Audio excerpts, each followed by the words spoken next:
gens d'ici sont vraiment extra, extra, extra, extra. Ils parlent de choses extra, extra, extra, extra dans un décor. Extra, extra, extra, extra, extra, extra d'engagement. Extra, extra, extra, extra, extra, extra. Et de projets. Extra, extra, extra, extra, extra, extra. De politique. Extra, extra, extra, extra, extra, extra. Pour de rencontres. Extra, extra, extra, extra, extra, extra. Et vous donnez. Extra, extra. Cette semaine à Extra Extra, on regarde ce qui se passe avec nos cabourons. On vous présente le colloque des RH qui est à venir. Et on découvre le groupe chaotique Symbiose, encore à ne pas manquer.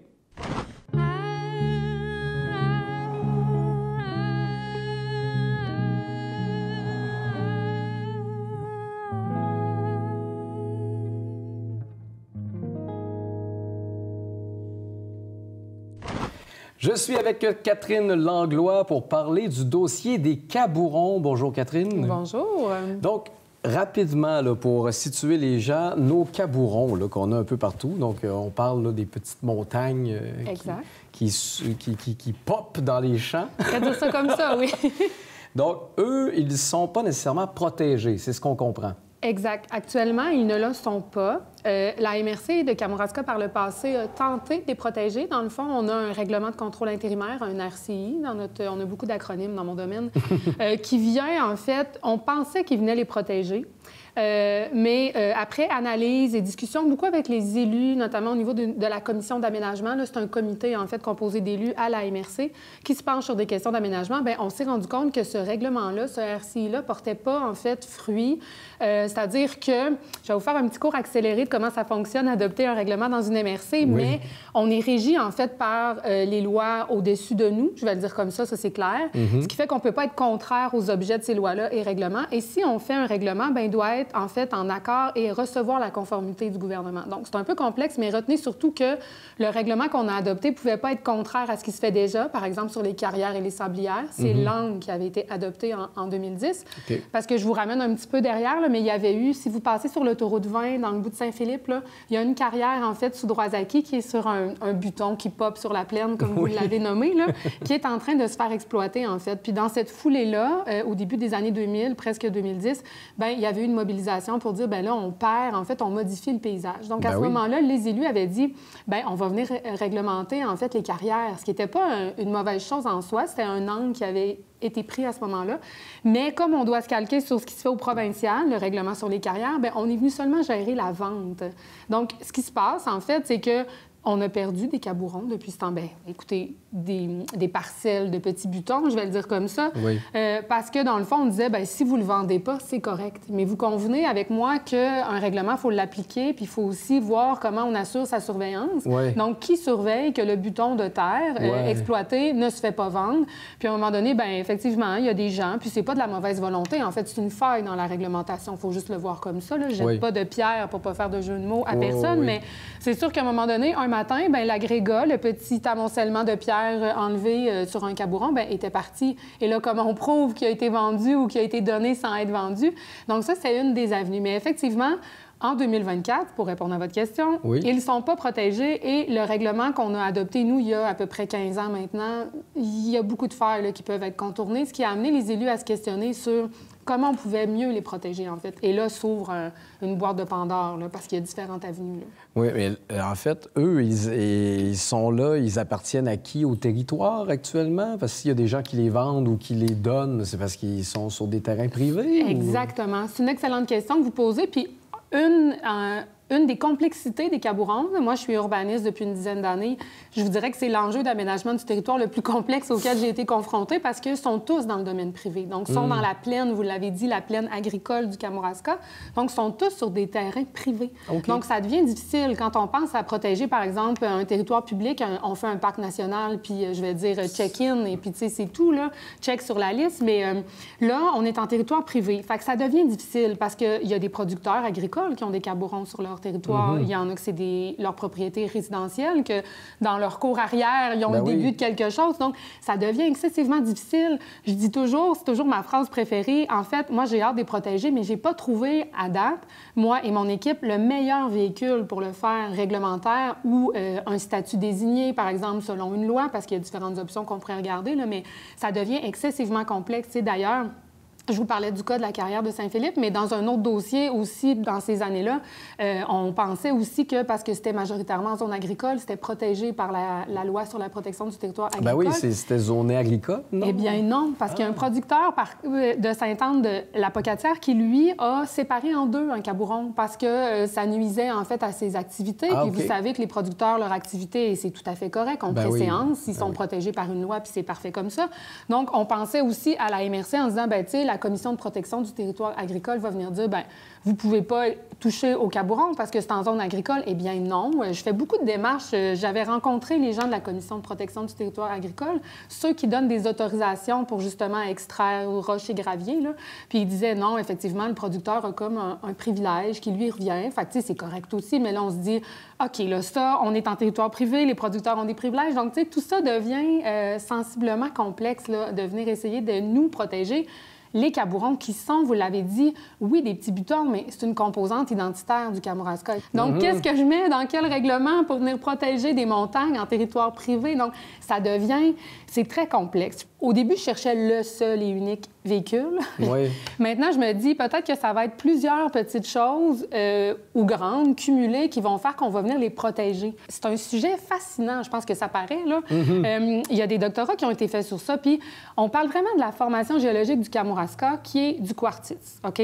Et là, on sait, il y a encore des couches. Moi, j'ai des couches, mais en fait, c'est des données géomatiques, donc de cartographie. On peut les géolocaliser, là. Donc, c'est ce à quoi le service d'aménagement travaille présentement. Produire une carte pour dire, bien, qu'est-ce qu'un cabouron, dans le fond? T'sais, est-ce que, par exemple, ce qui s'est fait à Saint-André était sur un cabouron ou pas? Je peux déjà vous dire, il y a eu une forte mobilisation citoyenne pour le boisé de nos étés et Rivière-Ouelle, le boisé de Lens. Le domaine de nos étés à Saint-Denis et à Rivière-Ouelle, le boisé de Lens, où on disait qu'il y a des majestueuses propriétés qui se construisent sur le bord de l'eau, sur des crans, là, tu sais. C'est bon. Et là, on disait, bien, on est sur un cabouron. Bien, et non, on n'est pas sur un cabouron. Ça, je peux déjà vous le dire. Donc, tout dépendant, la pierre, finalement, qu'il y a dedans, exactement. C'est le quartzite, en fait, qui fait qu'on est sur un cabouron, bien, qui est question d'un cabouron. Et est-ce que c'est ce que les compagnies minières essaient d'avoir comme claims, qu'on dit? C'est ce qu'ils recherchent? Là, c'est un autre bon point que vous m'amenez aussi. Vous voyez, il y a plusieurs possibilités. Moi, j'ai plusieurs dossiers d'ouverts sur ça. Les claims miniers, ça a été une surprise au début 2024. Le ministère des Ressources naturelles et des Forêts nous a avisé de ça, qu'on avait été, je vais dire, claimés, excusez-moi d'utiliser ce mot-là, parce qu'on délivre des droits miniers, donc des claims, c'est comme ça que ça s'appelle. C'est sûr que les élus ont été massivement en réaction, et je comprends, c'était peurant. Là, on se dit toujours, c'est comme si on avait toujours l'image de la pelle mécanique qui venait sur le terrain, puis du citoyen qui ne pouvait pas faire grand-chose. Je ne suis pas en train de banaliser, là, c'est pas ça, c'est pas ce que je fais, mais je pense qu'il y a beaucoup de légendes urbaines sur ça. On n'en est pas là encore. Exactement. Effectivement, il y a une partie du Kamouraska, de la plaine, de Saint-André vers Saint-Pascal, qui a été claimée, puis ça correspond, oui, à des... En fait, ce qu'on considère vraiment comme des cabourons. Pour répondre à votre question, je pense pas que c'était vraiment le quartz qui était ciblé. Oui. Parce que, tu sais, un claim, bien, on parle souvent de mine, puis dans notre esprit, bien, une mine, c'est le sous-sol, hein, mais en fait, une mine, c'est surtout réglementé. La loi sur les mines vise surtout le matériel. Donc, s'il se rentre dans ce qui pourrait être minier, mais qui est au-dessus, ça, je me suis assurée de le valider aussi, parce que j'ai dit, nous, c'est pas au sous-sol, c'est au-dessus. Oui. Ça pourrait aussi être utilisé selon un droit minier. Donc, tu sais, on serait pas... Oui, exact. On serait pas soustrait. Mais... on a creusé un petit peu la question parce que l'ensemble de la plaine littorale a quand même été pas mal claimé, je vais vous dire. Là, pendant la même période, c'est probablement la filière batterie, en fait. Tout l'engouement, Northvolt et compagnie, le fait qu'on cherchait des minéraux précieux, qui on voit que finalement, puis là, c'est pas un éditorial, là, mais je pense que Northvolt est un peu en train de se tasser. Puis tu sais, en fait, moi, ce qui s'est passé... le ministère nous a avisé de ça. Voyant l'inquiétude des élus, on a demandé au ministère de venir rencontrer les élus de la MRC de Kamouraska, ce que le ministère a fait. Puis on aime ça lancer des pierres au ministère, souvent, là, mais je dois dire que dans ce cas-ci, l'accompagnement du ministère des Ressources naturelles et des Forêts a été impeccable. Parfait. Ils sont venus les rencontrer, ils ont répondu aux questions, ils ont beaucoup démystifié justement l'appel mécanique derrière chez soi, qu'on peut rien faire. Ils ont expliqué bien les choses. Puis nous, ce qu'on a fait en réaction à ça, et c'est vraiment ce qui est important de retenir, on a fait le 4 juin, en fait, une suspension temporaire de 6 mois. Ça avait passé là, dans les médias. Oui. On ignorait l'existence de ça. Tu sais, la loi sur les mines, c'est un puits, je ne veux pas faire de jeu de mots, là, mais un puits sans fond. Là. Il y a tellement de dispositions là-dedans. Oui, puis là, quand on est au niveau provincial, forcément... C'est fou. Oui. Sincèrement, c'est vraiment fou. Et le ministère est venu nous dire, bien, vous savez, vous avez la possibilité de faire une suspension temporaire, en fait, qu'on arrête d'émettre des droits miniers. Le temps de prendre un recul. Exact. Et de modifier, c'est un peu complexe, mais on peut, dans nos schémas d'aménagement, nous, les MRC, venir soustraire du territoire qu'on rend incompatible à l'activité minière, en fait. Fait qu'il faut juste travailler un petit peu, déposer ça au ministère, puis là, il faut comme négocier avec eux, évidemment. Là, on peut pas tout enlever puis dire, nous, le Kamouraska au complet, c'est non. C'est pas comme ça que ça marche. Mais donc, le temps qu'on puisse faire ça, bien, on peut faire cette suspension-là, qui est effective 6 mois et renouvelable. Donc, gros dossier, à ce que je comprends. On n'est pas encore sorti de l'auberge, mais c'est pas non plus... On n'est pas dans une catastrophe non plus. Non, il faut juste rêver pour l'avenir, en fait. Oui, exact. Puis moi, je pense, et je le dis sincèrement, en toute humilité, là, dans 5-10 ans, on sera invité à discuter dans des congrès, dans des panels d'experts. De comment on a fait pour s'en sortir. Oui. Exactement. Mais on n'est pas alarmiste. Ce que je veux que les gens retiennent, c'est qu'il y a plusieurs avenues à traiter ce problème-là. On travaille activement, évidemment. J'ai bon espoir, je vous dis, dans 5-10 ans, on se rencontre à nouveau, puis on reçoit un trophée de quelque chose, d'une organisation en paysage quelconque qui nous dira, mon Dieu, quel travail vous avez fait, là. Je suis confiante de ça. Bien, bonne chance, Catherine, pour le reste du travail, bien entendu, avec tes collègues également. Merci de nous avoir fait un point assez général, mais je crois précis tout de même. Ça m'a fait plaisir. Merci beaucoup. Merci.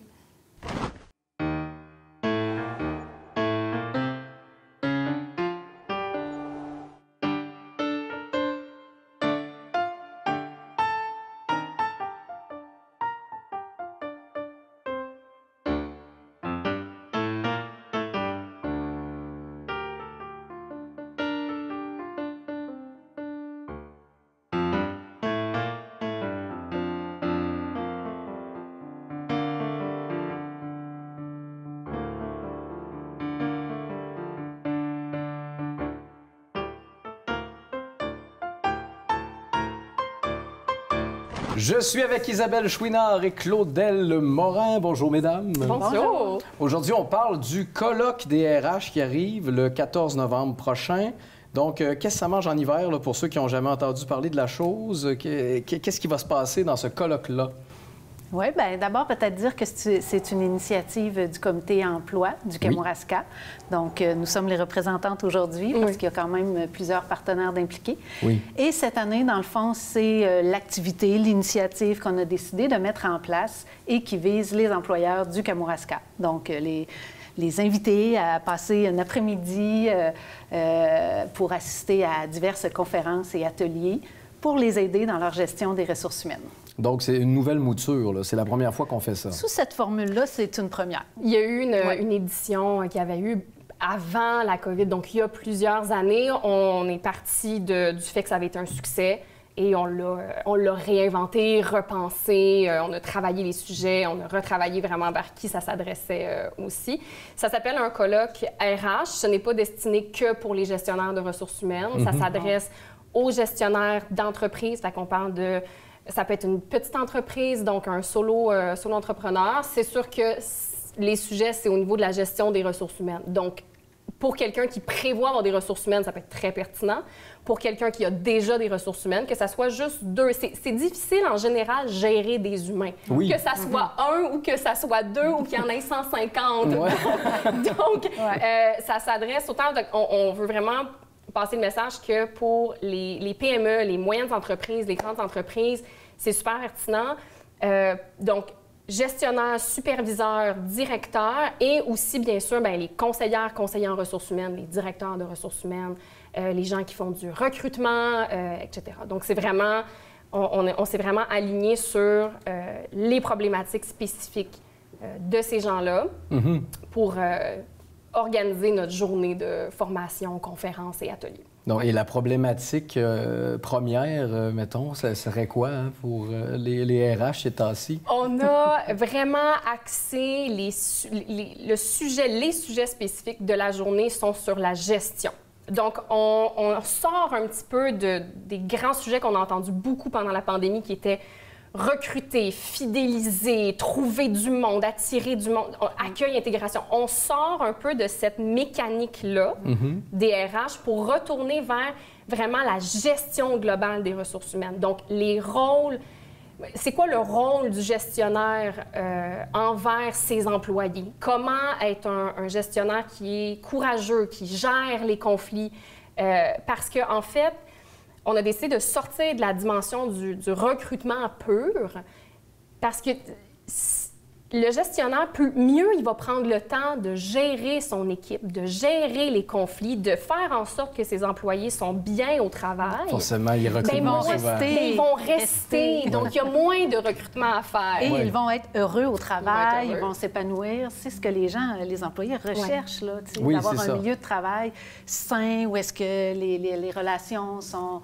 C'est harmonieux, puis que justement, il y a une belle communication aussi avec le gestionnaire qui est là, qui est à l'écoute, puis qui a des belles compétences humaines, finalement. Oui, exact. Donc, c'est pour outiller ces gens-là, finalement, à recevoir ces employés-là de façon efficace. C'est pour les informer, on informe, on forme, on outille. Il y a des méthodes de travail qui vont être discutées, il y a des stratégies qui vont être faciles à mettre en place. T'sais, on ne parle pas juste de le gestionnaire ou la personne aux ressources humaines qui sort de son après-midi de formation, elle ne sera pas complètement découragée en disant « My God, j'en ai pour 3 ans à faire mon processus RH. » Il y a des choses... l'information qu'elle va gagner va pouvoir être mise en place. L'inspirer aussi. L'inspirer, lui donner une approche, un dynamisme aussi dans ses façons de faire. D'accord. Et là, il y a un dîner, c'est suivi d'une après-midi. Donc, je crois 11h30 à 16h le 14 novembre. Parce qu'on invite les gens à arriver un peu plus tôt. Ils vont pouvoir réseauter entre eux, échanger avec les autres participants.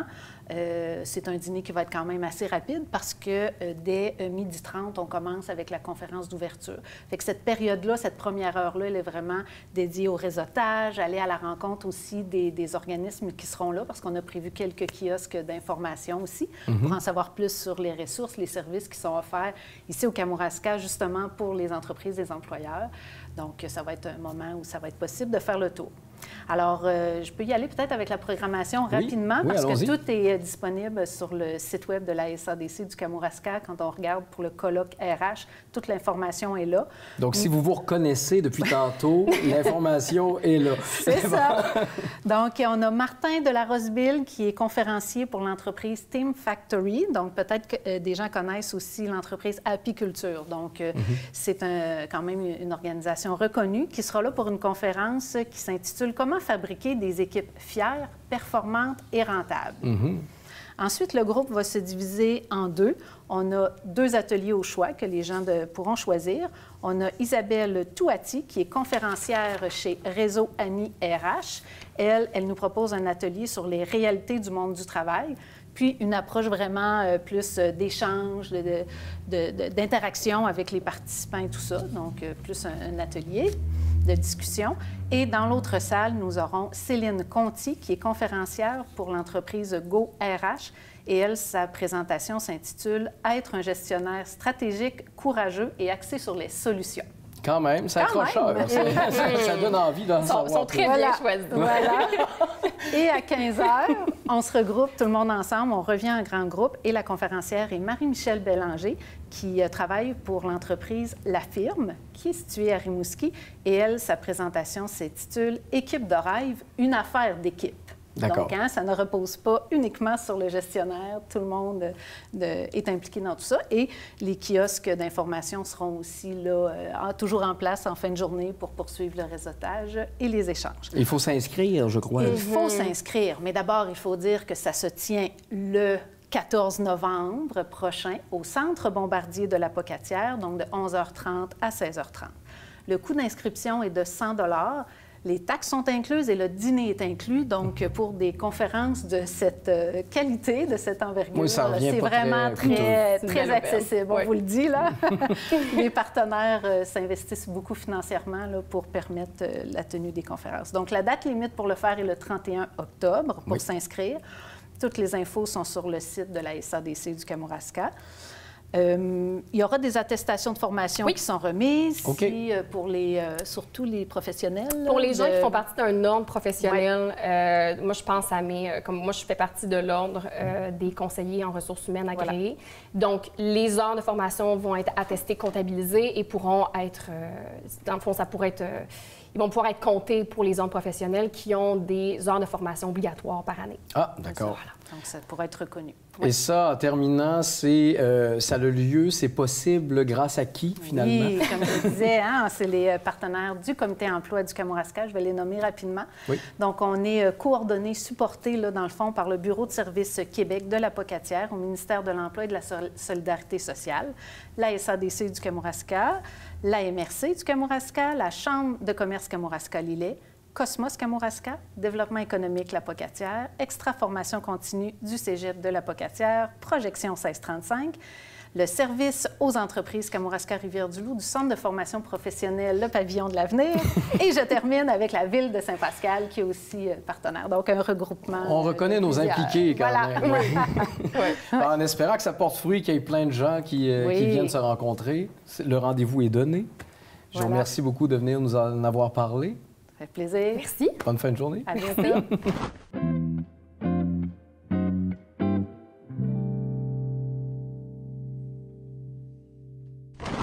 Je suis avec Olivier et Étienne, membres de Chaotique Symbiose. Bonjour les gars. Bonjour. Bonjour. Ça va bien? Oui, vous aussi? Oui, oui. Donc les gars, gros show qui s'en vient ce soir à Saint-Jean-Port-Joli. Oui. Donc la salle, on la connaît peut-être moins nous ici, mais dans le Café culturel Tempête à Saint-Jean-Port-Joli, dans l'ancienne école primaire. Donc, café culturel, mais votre musique, c'est quand même... ça brasse, là. Oui, oui.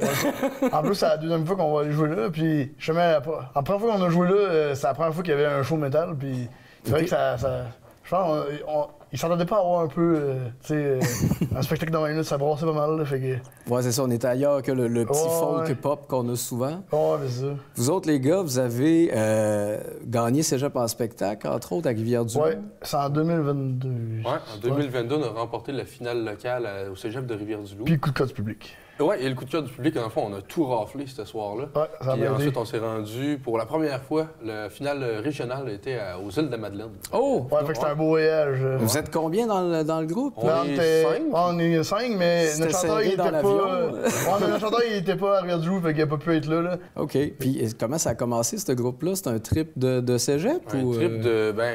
Je laisserais plus Oli commencer. En gros, c'est genre... En fait, on jouait de la musique pour le fun. Là. Surtout moi et mon guitariste, là, qui est pas là.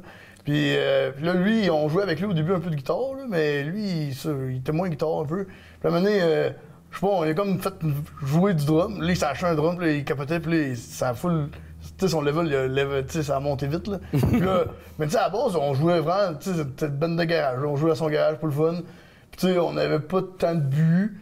Puis là, à un moment donné, on s'est fait genre, hey, on pourrait aller assez en spectacle. Puis là, à ce temps-là, notre bassiste de l'époque, ben lui, il était un petit peu moins fort en musique, fait qu'il nous a comme lâché là. Mais ça a bien fait parce que lui, il a connu notre bassiste actuel, genre. Puis lui, il est vraiment plus investi, on va dire. Là, fait que, mais tu sais, il était bon aussi, notre ancien bassiste. Là. Mais puis là, justement, ça a fait que seulement spectacle, ça a comme fait qu'on joue pour de vrai devant des gens. Puis là, ça nous a comme poussé tout à comme. On avait une compo, mais on s'en foutait. Là. Ça a fait qu'on crème, on va l'apprendre pour vrai. Puis là, depuis ce temps-là, après ça, on a fait full de contact. Puis là, ça a commencé à. On a vu tout le milieu. Fait que là, ça a comme vraiment découlé pas mal de ça en spectacle, sérieux. Là. Donc là, c'est entièrement du matériel original? Oui. Ben, surtout. Là, tu veux dire, on va jouer des covers, si, exemple, on a besoin de plus de temps, d'un point 7. Là. Mais tu sais, on a des compos qui sont déjà créés, mais que. Genre, on les joue pas encore parce qu'on les rentre pas encore, tu sais. Ouais. Puis c'est qu'on a beaucoup de choses, là. On organise des spectacles, mais on va aussi en studio. Fait que là, on fait surtout notre matériel à nous autres, tu sais. Ben, qu'est-ce qu'on fait pour l'album, là, fait que... Le propos qu'on met sur de la musique qui brasse, est-ce que c'est automatiquement des frustrations? Ben non, mais Moi, je pense, ben nous autres, pour notre premier album, c'est surtout sur les troubles mentaux et la psychologie. Là. OK. Mais tu sais, on aime ça comme les métaphorer puis raconter comme des histoires, on va dire. Tu sais, c'est comme, puis tu sais, avec on va dire la sphère du métal, là, on aime ça être un peu plus extrême. Là. Fait que tu sais, on peut être cru, mais dans le fond, il y a un double sens souvent. Là. Fait que, tu sais, je trouve ça quand même, ben moi, je suis quand même vraiment fier de nos paroles, là, surtout qu'on n'avait comme jamais fait avant. Là, fait que, Ouais.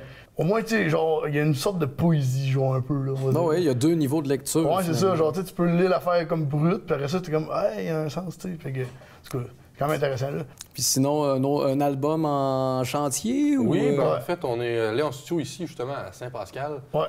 Oui. Chez Jean-Christophe. Jean-Christophe. La chaîne. Le Rochelle. C'est pas grave.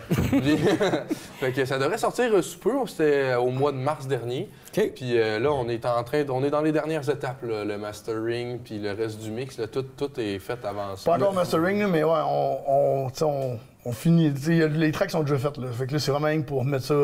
C'est le bout de crève-cœur qu'on sait pas quand est s'arrêter. Hein? Ouais, c'est ça. Là, on veut mettre ça parfait. Ben, en tout cas, le plus parfait possible. Fait que... Et on vous voit en spectacle où dans les prochains mois?